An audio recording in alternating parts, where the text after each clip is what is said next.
আসিয়া বলেন কাল্লা ফেরাউন দিল কত জ্বালা আল্লাহ বলেন ও জিবরাইল খুলে দাও জান্নাতের তালা লা ইলাহা ইল্লাল্লাহ লা ইলাহা লা ইলাহা ইল্লাল্লাহ লা ইলাহা লা ইলাহা ইল্লাল্লাহ মুহাম্মাদুর রাসূলুল্লাহ সাল্লাল্লাহু আলাইহি ওয়াসাল্লাম। সম্মানিত হাজিরিন, আমি আপনাদের সামনে একটা আয়াত কারিমা তিলাওয়াত করছি, সূরাতুল মুনাফিকুনের আয়াত 9 নম্বর আয়াত। রব্বুল আলামিন তাবারাকা ওয়া তাআলা কত সুন্দর করিয়া তার ইমানদার বান্দাগুলোরে ডাকিয়া ফরমাইতরা। ও আয়াতের অর্থ কইবার আগে একটা জিনিস জিজ্ঞাইতাম চাইমু, আমরা সবরে আল্লাহর যাতে আওলাদ দিছেন, এই আওলাদিগুন আমরা জমিনে যদি কবরে যাওয়ার আগে যদি বালা বানাই তো ইয়া যাই না, তে কবরে যাওয়ার পরে সাহাবা হল আমি আশা করিনি নেকির দরজা আমার খোলা রইব করে, বা আমি কবরে উঠতে নেকি পাইম এখানে আমি আশা করতাম পারিনি। বৈজ্ঞানিকের আকারে গেলে কিতাব হাদিস কোরআন সব তৈয়া খালি যদি সায়েন্সের আমরা এতবার হরাত লাগে, তো সায়েন্টিক্সে উঠিয়া কর যে আওলাদ বাড়া বানাইতে হইলে প্রথমে দেখো তোমার তার সঙ্গী জীবন সঙ্গী যাই নইবা, যারে বিবি বাছাই করতায় জীবনের সঙ্গী যাই নইবা, এনরে তুমি তান প্রথমে ফলো করো। যদি এই বালা আনতায় ভারতে আওলাদ বালা বানাইতে পারবে, কত কষ্ট হইতো নাই। আর যদি এই ফইলা লইয়া বেলাইন থাকিতে তো আওলাদ দিগুলো হলাইনে যাইবা। তা আমি যে আয়াতে কারিমা তিলাওয়াত করছি, রব্বুল আলামিন তাবারাকা ওয়া তাআলা ফরমাইন, ইয়া আইয়ুহাল্লাযীনা আমানু, ওয়া আমার ইমানদার বান্দাগণ, লা তুলহিকুম আমওয়ালুকুম ওয়ালা আওলাদুকুম আন যিকরিল্লাহ, লা তুলহিকুম, তোমরা গাফিল হইও না, তোমরা সাইও গাফিল করিলেইব ইতা জিনিসে। কোন জিনিসে? তোমরা ইতা জিনিসে দূরে রাখবো। 1 নম্বর ইয়াতনা ফরমাইছেন তোমরা দৌলতে তোমরা দূরে রাখবো, আর 2 নম্বর ফরমাইছেন তোমরা আওলাদে তোমরা দূরে রাখবো। এরপরে কইতরা কিয় থাকি দূরে থাকবো? বলে আন যিকরিল্লাহ, আল্লাহর জিকির থাকি দূরে থাকবো।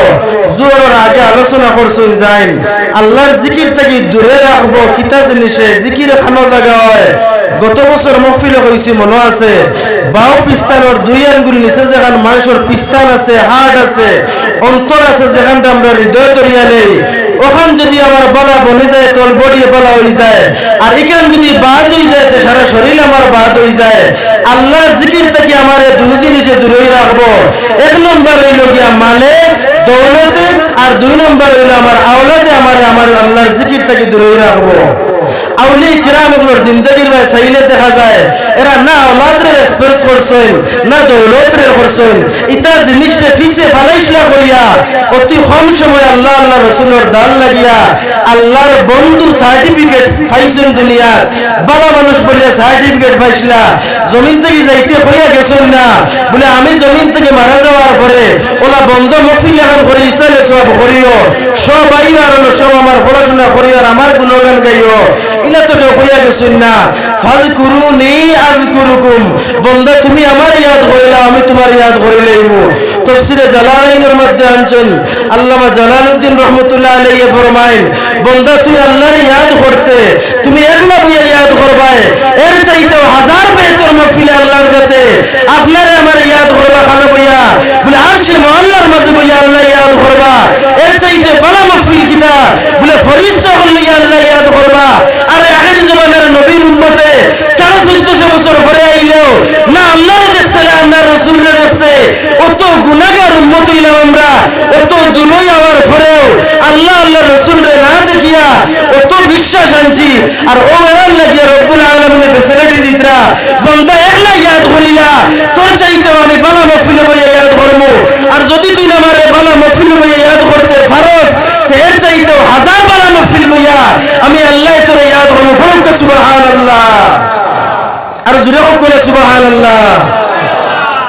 আমরা ইয়াদ করতাম আউলিয়া কেরামকে দেখাইয়া দিয়া গেছেন না আমি দৌলত চাইতাম না আমি আওলাদ চাইতাম এর চাইতে বেহতর মহফিল আল্লাহ আমার ইয়াদ করবা তা আমি খোয়াত আসলাম দৌলতে আর আওলাদে আমার দুই জিনিস আল্লাহ থেকে দূরে রাখবা এরপরে রব্বুল আলামিন তাবারাকা ওয়া তাআলা ফরমায়েন ومن يفعل ذلك فأولئك هم الخاسرون বন্দা তোমার এই দুই জিনিসে তোমার নুকসানের মাঝে পৌঁছাইব তুমি আওলাদ রে পিছে বানাইলাও তুমি আর তোমার সম্পদ রে পিছে বানাইলাও আল্লাহ আল্লাহ রাসূল হইতে তোমার দেরি হইতো না প্রাধান্য দিতাম খারে আল্লাহ আল্লাহ রসুল রে প্রাধান্য দিতাম আমি কইয়ার আমি এমন আমলদার নাই কইলা ওখানে দোয়া করমু যে আল্লাহ কইলা আমার আর পরে আপনারা সবারে আমল করার তৌফিক দিতা সবে একবার অন্তর থেকে পড়ুক আল্লাহুম্মা আমিন এর মাঝখানে দি দুই এক কথা না কইও পারিয়েন না হযরত ওলামাই কেরাম উলফারা মহফিল আই গেছেন হিসাবে একটা আদেশ দিতাম স্যার এই ধরনের মহফিল গেলে যে ওলামাই কেরাম হলে বয়ান করেন বা তকরির করেন এরার খেদমত গুজারিশ করমু যারা মাকির আওয়াজের ভিতরে আসেন প্রত্যেকে যদি এক একটা বিষয়ের উপরে আলোচনা করেন তা আমার মনে হয় এই ধরনের মহফিল ফারা মানুষ জমবা আমরারও ফায়দা হইব তান্তানোরও ফায়দা হইব সবে যদি খালি আইয়া অলি আল্লাহর জিন্দগি খোয়া আরম্ভ করে তো খালি নিমাইসান ফুরি সাহ বড় অলি আল্লাহ শ্লোকানও নিয়ে যাইমু কিলা অলি আল্লাহ হইছেন কিলা আসলা কিলা চলছেন কিলা আমরা চলতাম কিলা যে আল্লাহ আল্লাহ রসুল ভাইছেন ইখানে আমি যাইতাম পারতাম না এমনও আমার সময় শেষ হয়ে যাইব ইটার দিকে আমরা লক্ষ্য রাখতাম বিশেষ করিয়া আমি ছোট মানুষ হিসেবে কথার মাধ্যমে বলবে আদেবি হইলে মাফ করবা ওয়া আখিরু দাওয়ানা আলহামদুলিল্লাহি রাব্বিল আলামিন আসসালামু আলাইকুম